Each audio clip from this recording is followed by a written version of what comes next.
اس لیے کہ رسول اللہ ہمیں بتلا کر گئے کہ روز محشر کیا ہونے والا ہے. ہمیں بتا کر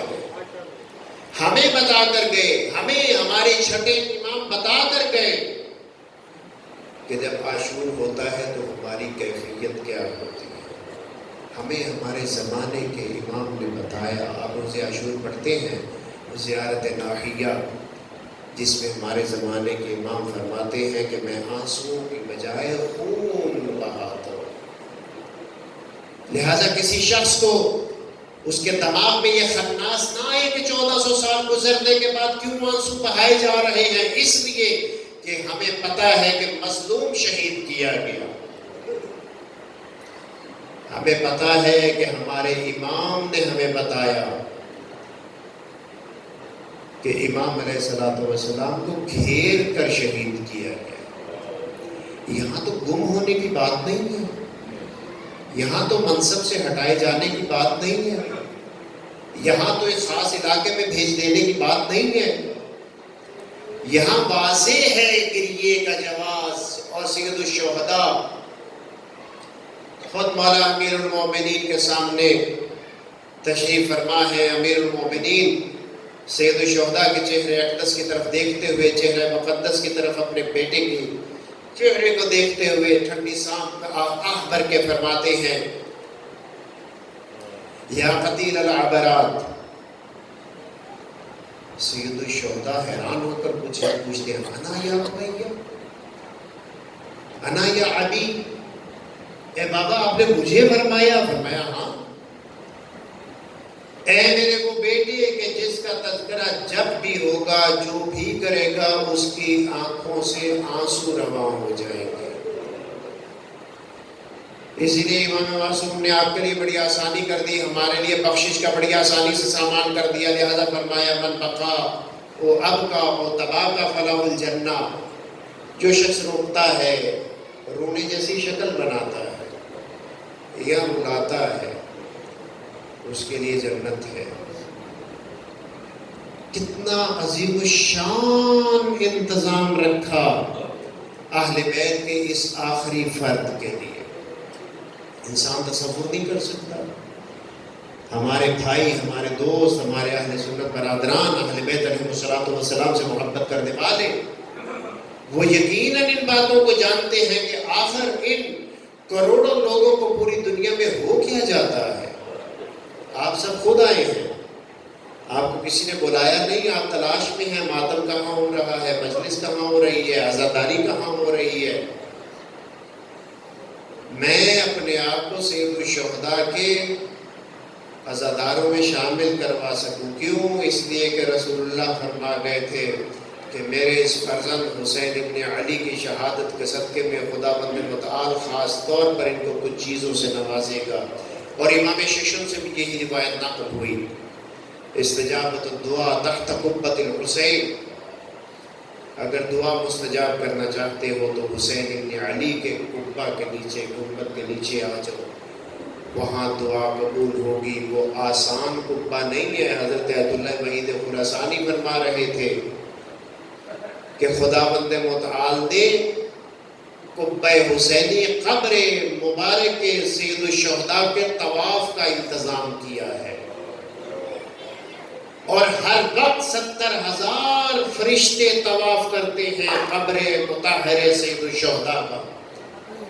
اور فرماتے ہیں تسلسل کے ساتھ فرشتے آتے چلے جاتے ہیں، جو طواف کرتے ہیں واپس چلے جاتے ہیں.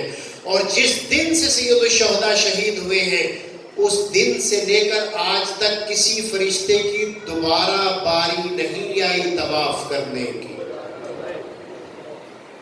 اندازہ لگائیے کتنے فرشتے رکھے ہیں. اور پھر فرمایا کہ شفا خداوند متعال نے تربت الحسین میں رکھی.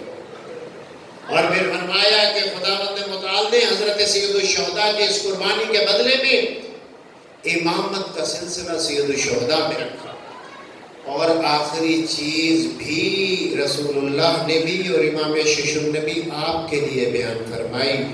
فرمایا کہ جو شخص بھی حسین ابن علی علیہ السلام کی زیارت کے لیے گھر سے چلتا ہے، زیارت کرتا ہے اور پھر واپس گھر پہنچتا ہے، یہ جتنا بھی عرصہ اسے زیارت کے دوران لگتا ہے، خداوند متعال اس عرصے کو اس کی زندگی کے ایام میں شمار نہیں فرماتا۔ اگر میری زندگی 50 سال ہے اور میں سید الشہداء کی زیارت کرنے کے لیے گیا ہوں اور مجھے 1 ماہ گھر سے جاتے اور واپسی تک لگ گیا ہے، تو امام معصوم فرما رہے ہیں 50 سال نہیں تو 50 سال اور 1 مہینہ جیو گے۔ اللہ نے ان دنوں کو ان مستعمل دنوں سے نکال دیا ہے۔ کتنی بڑی عظمت ہے! خود گویا تو خداوند متعال نے جس طریقے سے اہل بیت علیہ السلام کے لیے محور جناب سیدہ کو قرار دیا، اسی طریقے سے اس گردش کے لیے سید الشہداء کو محور قرار دیا۔ کس نے گریہ نہیں کیا سید الشہداء پر؟ ولادت کے موقع پر گریا، زندگی کے موقع پر گریا، ولادت سے پہلے جتنے بھی انبیاء گزرے کربلا سے، اگر موقع ملا تو مختصر تذکرہ ہوگا۔ ان تمام انبیاء کا مغموم ہونا بہت بڑی بات ہے۔ حسین ابن علی علیہ السلام کو پہچانیے، عزاداری کو جانیے۔ عزاداری ہمیں تبدیل کرنے کے لیے آتی ہے، عزاداری ہماری اصلاح کرنے کے لیے آتی ہے، عزاداری ہماری ڈیڈ ہوئی بیٹری کو چارج کرنے کے لیے آتی ہے، عزاداری ہمیں پھر اہل بیت علیہ السلام کے قریب کرتی ہے۔ درست فرمایا رہبر کبیر حضرت امام خمینی نے کہ اگر عزاداری سید الشہداء نہ ہوتی تو آج اسلام نہ ہوتا۔ اگر دنیا میں کہیں پر بھی حریت کی تحریک ہے تو وہ عزاداری سید الشہداء کی وجہ سے ہے۔ جتنے بڑے چوغے پہننے والے چاہے ان کے پاس بیت اللہ کی چابی ہی کیوں نہ ہو اور دنیا کی بڑی معیشت ہی کیوں نہ ہو، وہ فقط اور فقط شراب و شباب کے تابع ہیں۔ وہ یہودیت کی اتباع کرتے ہیں، لیکن اہل بیت علیہ السلام کو ماننے والے ہمیشہ حق کی اتباع کرتے ہیں۔ آپ دیکھیے جہاں جہاں پر حق ہے، پاکستان ہے، ایران ہے، عراق ہے، شام ہے، لبنان ہے، یمن ہے۔ یمن کے متعلق آپ اور میں تصور کریں تو ہمارے بدن میں تھر تھری طاری ہو جاتی ہے کہ وہ زندہ کیسے ہے۔ دنیا کی طاقتیں جدید ترین اسلحہ ان پر استعمال کر رہی ہیں، لیکن ان کی پشت پر زمانے کا ایمان موجود ہے، جس نے ایک لحظے کے لیے ان کے قدموں میں لغزش نہیں پیدا ہونے دی۔ ہم ڈر جاتے ہیں، ہم تو انڈیا سے بھی وہ 4 جہاز آگے اور پتہ نہیں ہمارا تھنڈر اس کا مقابلہ کرے گا یا نہیں، ڈر جاتے ہیں۔ لیکن وہ آپ نے تصویروں میں دیکھا ہوگا ان کے پاؤں میں جوتا بھی نہیں ہے، لیکن محبت اہل بیت علیہ السلام سے مملوک ہیں۔ 18 ذی الحجہ کے ذرا صنعاء کے جلوس کو دیکھیے، ہم نے پاکستان میں کہیں پر بھی غدیر والے دن ایسے جلوس نہیں نکالے۔ اس کا مطلب ہے کہ ہماری معرفت معذرت کے ساتھ غدیر کے معاملے میں یمن والوں کی معرفت سے کم تر ہے۔ اسی لیے یمنیوں سے مولا امیر المومنین نہیں محبت فرماتے تھے، رسول اللہ محبت نہیں فرماتے تھے، اسی وجہ سے کہ وہ خالص ہے۔ جہاں جہاں پر بھی ذکر سید الشہداء ہے وہاں پر اقوام زندہ ہیں، جہاں جہاں پر ذکر سید الشہداء نہیں ہے وہاں پر اقوام تو ہیں، لیکن ان کے اندر روح موجود نہیں ہے۔ روح ملتی ہے تو کربلا سے ملتی ہے اور کہیں سے روح نہیں ملتی۔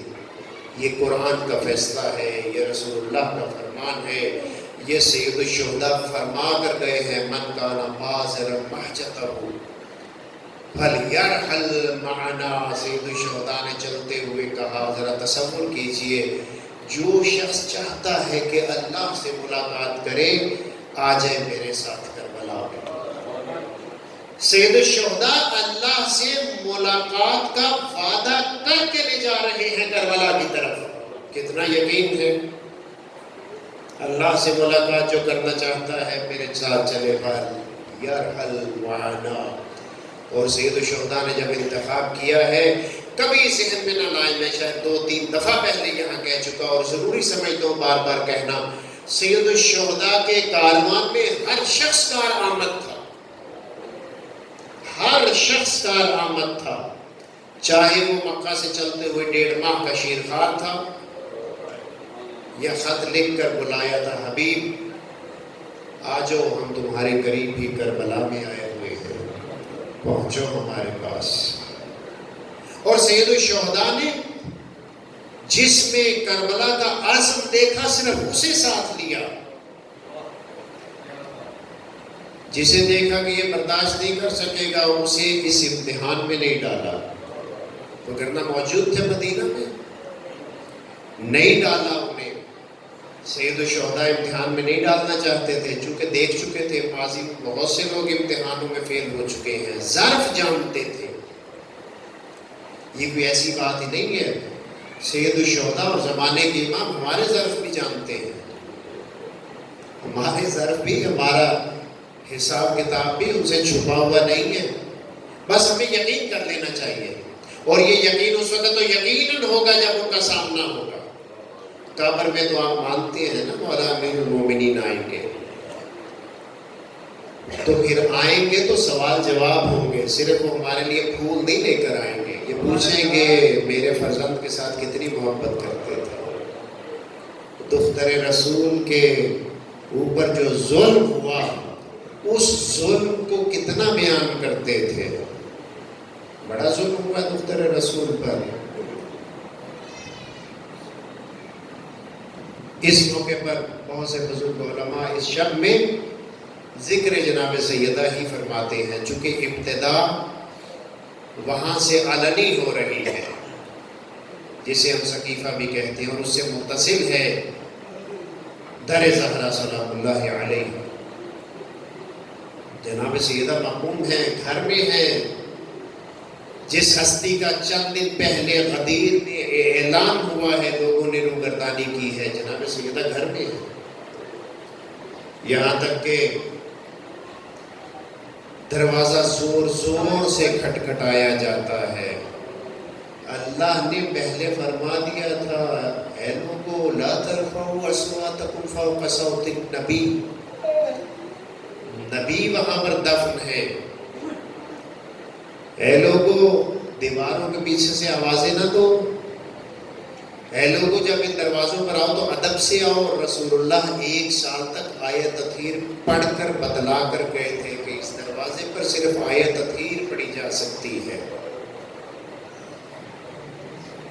یہاں تک کہ باہر سے کھولنے والے نے بلند آواز سے کہا، علی کو ہمارے حوالے کرو. یہاں بہت سی حکمتیں ہیں انشاءاللہ جو ایام فاطمیہ سے زیادہ تعلق رکھتی ہے. ہمارے حوالے کرو. جناب سیدہ سلام اللہ علیہ نے کہا ایسا ممکن نہیں ہے. ہمیشہ کی طرح رسول اللہ کی بارگاہ میں اپنی صدا کو بلند کرنے والے نے یہاں پر بھی اپنی آواز کو ویسے ہی بلند کیا.